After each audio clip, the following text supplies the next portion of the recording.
Why HEMA beginners should never buy wooden or synthetic swords? Let me explain. If you're just getting into HEMA and you're thinking about buying a wooden or a synthetic sword, let me stop you right there, okay? I'm going to save you money, save you from learning a lot of bad habits, and also save you from the slow sword fighting progress that you might have by buying these stupid swords, because they will actively slow down your sword fighting progress.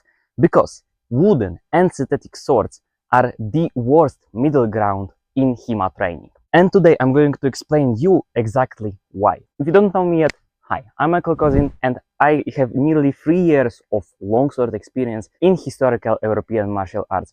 Of course, through sparring against other opponents and attending tournaments. I trained my 1.5 year entirely with just padded gear, and I built around 70 or even 80% of my total initial skill with just 2 simple items. The first one is of course the padded longsword, not the steel one. I know exactly what works for the newcomers and the beginners as well. I also have a community called START SWORDFIGHTING, the link in the description. And of course, if you join it right now, I will personally reach out to you to help with your sword fighting progress. Alright, so let's get to the video. So let's start with the first point. What wooden and synthetic swords actually are and why they feel like a good idea. So let's set up a problem fairly, okay? Wooden and synthetic swords look like a reasonable middle ground for training HEMA. On paper, of course. And I know it. Of course, they're more affordable and more cheaper than steel trainers are. For example, compared to this one, right? They look like a more real sword than a padded one. And they feel more serious than foam or a padded thing, right? So for someone new to HEMA, browsing gear and finding synthetic or wooden swords, it makes perfect sense to get a cheaper version, right? But of course, the problem is that your intuition is entirely wrong in this case. And of course, I want to explain why piece by piece. My second point is the protective gear problem. Let's start with the most practical argument to be made here. To do anything useful with a wooden or a synthetic sword beyond solo drilling, you need a training partner. And the moment you introduce a training partner into the equation, you need protective gear for both of you. And here's of course the problem. The protective gear required to safely use wooden or synthetic sword with a training partner is nearly identical to the same amount of gear for full gear steel sparring. Of course, you need a proper mask, a proper jacket, the protection under the jacket, you need proper gloves, you need proper HEMA pants like these ones, and much more protections to take hits safely, right? So you're paying nearly the same amount or even more in protective gear because you wanted to use a synthetic or a wooden sword with a training partner or your sparring partner, right? Instead of a proper steel trainer. Of course, this is a padded one. My steel one is there. So the cost argument for wooden and synthetic swords completely falls apart the moment you factor in everything you need to have to actually use them safely with a training partner, right? So number 3 is the thrust problem. So blades that break instead of bend. Steel HEMA trainers, so feather schwerts, HEMA rapiers, HEMA sabers, even arming swords, messers, all of them have flexible blades. Specifically, of course, designed to bend on thrust impact. So, for example, like here, as you can see, right? It bends like crazy. That flex is not just a safety feature, it also allows you to safely train your longsword form correctly. Of course, committing to it instead of holding it back from actually delivering the thrust, even to a solid target, without breaking your wrists or your hands on thrust impact, right? But wooden and synthetic swords, and also including padded swords, these swords don't bend on thrust impact. They just break on thrust impact, right? Even under a small amount of stress at the tip, they just snap in half. Of course, steel feather swords also snap from time to time, but they are made to last. They are professionally made to last and to take these thrusts very well, of course, like here. See? Which means, of course, every time I've trained thrust with a wooden or a synthetic sword or with a padded sword made me to hold my commitment back, which also holds back my proper form of me delivering the thrust into my target. I was worrying about the blade's condition and the health of my wrists and my hands on the grip instead of actually focusing on delivering the proper technique, right? With precision and actually hitting the target with the thrust. You cannot build proper thrust technique with a weapon that punishes it consistently, right? It punishes you for using it correctly, in other words. And a broken tip on a wooden or a synthetic or a padded sword, mid-sparring even, or even when you're training by yourself, so solo drilling, is a genuine safety hazard, believe me. Number 4 is the self-injury problem. So solid blades and wide crossguards. So this is one of the safety arguments that most of the people don't think about, probably including you as well. So wooden and synthetic swords, and of course steel swords as well, are solid.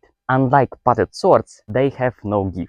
For a complete newcomer, and I'm not including even beginners or intermediates in this case, who hasn't yet developed the sense and the understanding of the blade's geometry and the wide crossguard on the longsword or other swords, for example, but most commonly on the longsword. So the type of practitioners who haven't built that blade awareness and how to control it effectively, right? Swinging a solid wooden or synthetic sword, or also a steel longsword as well, is genuinely risky. So the wide crossguard on longswords especially create a real chance of self-injury during even solo drilling. So hitting your head from above or from the side with a fucking crossguard. This is, yes, I've learned it the hard way myself. You have to be conscious of your blade, how you grip it, and also the crossguard as well. A newcomer or even a beginner sometimes who hasn't yet internalized these safe movement patterns and of course blade angles as well can easily hit themselves while solo drilling or even while duo drilling with a training partner. Of course, with the blade or even worse with the crossguard, right? So that's why padded swords are forgiving in these situations, and all of the solid swords, well, they are not, basically, including of course synthetic and wooden swords. Number 5 is the solo drilling argument and why it's not enough. So of course the most common argument in defense for synthetic and wooden swords is that they are perfect for solo drilling, or at least they're good. And yes, they're fine and also not good at the same time. And fine, yes, solo drilling with them can be done, but just solo drilling alone does not make you a good swordsman or even a decent swordsman or fencer, because everyone, and yes, I mean it, everyone needs sparring experience to actually improve at sword fighting skills, right? So improve the actual thing of fighting with a sword against another human being with a sword. Sparring is where the real skill develops and where you can actually stress test everything that you've been training by yourself in solo drilling. In sparring, you have to be mindful of your timing, you have to keep the proper distance management to your opponent, you have to be able to read your opponent's intention, so just read him overall and see what he's trying to do or trying to achieve. And also, you will have to adjust in real time to actually win the exchanges, right? So, a wooden or a synthetic sword is only good for solo drilling, so for basically training alone. A wooden or a synthetic sword is just good in solo drilling against a prop or against a target, a solid target, or a tire that you hit with that sword, right? What I mean by this is that people forget that swords are made for sword fighting training. They are made specifically for training your sword fighting skills instead of just looking cool at your home. So if your training weapon, so your tool of practice, can't take you into sparring environment safely and affordably, then it's not doing its job. And of course, that means that you have chosen a bad tool for your stage of that you're training in, right? So number 6 is the 2 categories and the only framework that you need. In my honest opinion, and keyword is my opinion, I truly believe that there are only 2 types of HEMA practitioners based on gear. So the first category is of course the low gear. So with padded swords, could be padded long swords, of course, sabers, could be sword and buckler as well, with truly golden combination with a fencing mask on top of your head for basic head protection, right? Because even yes, these swords are padded, they have foam inside of them, but getting hit directly to your eye or to your nose, basically in general to your face, is not ideal when it comes to the actual sparring, right? Because these hits come with momentum and with the intention to actually strike you, to hit you. So combined, of course, with a fencing mask and extra optional protection, such as working gloves and a jockstrap, basically protect your balls from getting hit, it's a perfect training environment for newcomers and beginners and also intermediates that don't want to spend the entire fortune on a steel longsword and a full HEMA kit to just train. So this low gear setup covers every area of your body, which is a legitimate target that your opponent can actually hit, and you as well, like likewise. Of course, except thrusting, right? Because like I said, padded swords in general are not made for thrusting. I'm not including, of course, padded rapiers, because there are padded rapiers, but they at least need a HEMA jacket and, of course, defensive mask and some sort of hand protection, right? Because the thrust is kind of like a strike that is less comfortable to take compared to just simple cut to any part of the body. So basically the low gear is a perfect starting position for anyone who wants to train real sword fighting. And of course the second category, so like the natural progression after the low gear, is of course the full gear with a steel HEMA trainer. If you're into longswords, then of course this will be the feather schwerts. If you're into sabers, then you will get a HEMA saber. If you're a rapier and dagger, maybe you're into sword and buckler, for example. Of course, in full protective gear designed to fully take any sort of hits, including cuts and thrusts into you.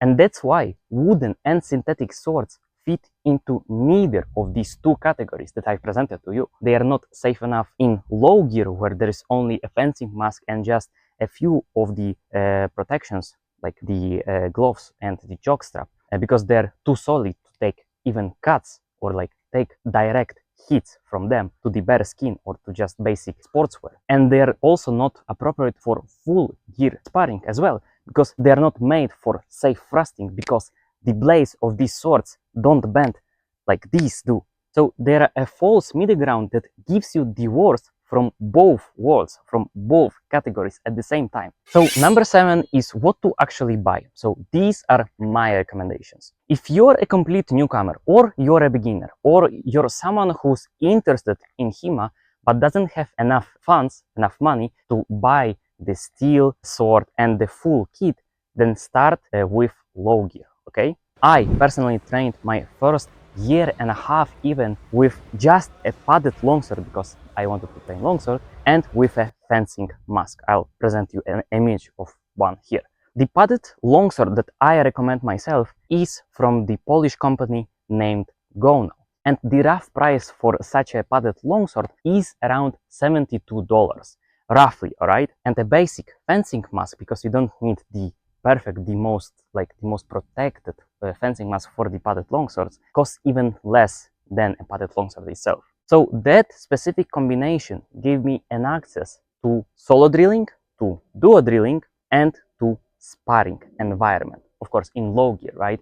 Against other opponents who had the same gear, with every part of the body as a legal target, but of course not including thrusts. Okay. The one thing that also I need to mention, which is not many people actually know about or don't think about, basically, is that the padded swords look unthreatening in public places such as parks. So like nobody calls a police on someone who is wearing a fencing mask and has like a padded sword-shaped thing. So Gonal is my personal gold standard for padded swords, basically. But there are other good brands that offer the same quality, kind of like the same products, and also the same price points. Before you actually go and search the Gonal company, I'd usually encourage you to research what's available in your region instead of just blindly following my recommendation, alright? And so, when it comes for full gear, so the second option, when you're ready to move to steel, I use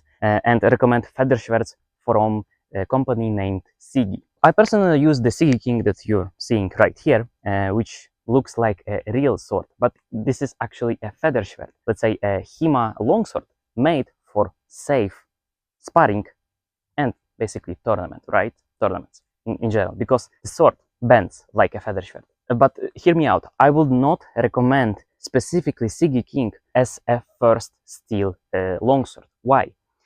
It's a more advanced weapon in my opinion. But of course, it doesn't mean that Sigi is bad. So for a first feather sword, I hugely recommend for you to research any Sigi feather swords that they do. Basically, any Sigi feather sword is a right choice in my opinion, because their swords are made with professional quality, they are tournament legal at the same time, and also they are built to last from constant stress in sparring and in tournaments. Again, Sigi is my gold standard for feather swords, but there are other good and reputable companies who are making specifically feather swords or HEMA sabers if you're more into that, or rapiers with daggers, or sword and bucklers, for example. Basically, other trainer manufacturers worth looking into depending on your budget and your location. So once again, I highly encourage you to research what's available in your region. Number 8 is the price reality check. So let's be honest about money for one moment, alright? Padded Gonau longsword is roughly at $72 with a fencing mask, which would cost roughly the same or even lower than the padded longsword itself. And the combination of just these two items gives you the best options available for training sword fighting. Of course, properly, including solo drilling, including duo drilling, and of course, most importantly, the actual sparring with a partner. A wooden or a synthetic sword at a similar lower price range gives you at maximum just solo drilling prop and nothing beyond that. And the moment you factor in the protective gear for yourself and your training partner, the price advantage disappears immediately. So the padded sword and the fencing mask combo is the best possible option for a complete newcomer or a beginner who wants to start training HEMA or sword fighting properly, right? The actual sword fighting skill, not just swinging your sword in the air, right? It is not a compromise, believe me. It's the right tools for the stage that you're in, or when you're just beginning sword fight from the very beginning. So in HEMA there are only two categories. The first one is of course low gear with a padded sword, and the second one is of course full gear with steel one. Everything in between is just money spent on the wrong things, basically money wasted. If you want proper guidance and my own help with how to actually start and training sword fighting and what to actually get as a complete newcomer, I have a community called START SWORDFIGHTING, the link in the description or the first pinned comment. I built my 1.5 years with just a padded sword and a fencing mask. I know specifically what works for the beginners and what doesn't. So join now and I will personally reach out to you to help with your sword fighting progress. And if you want to support this entire channel, then also join the membership group called the Vanguard. Thank you guys for supporting this channel. All right. And remember, always take the initiative.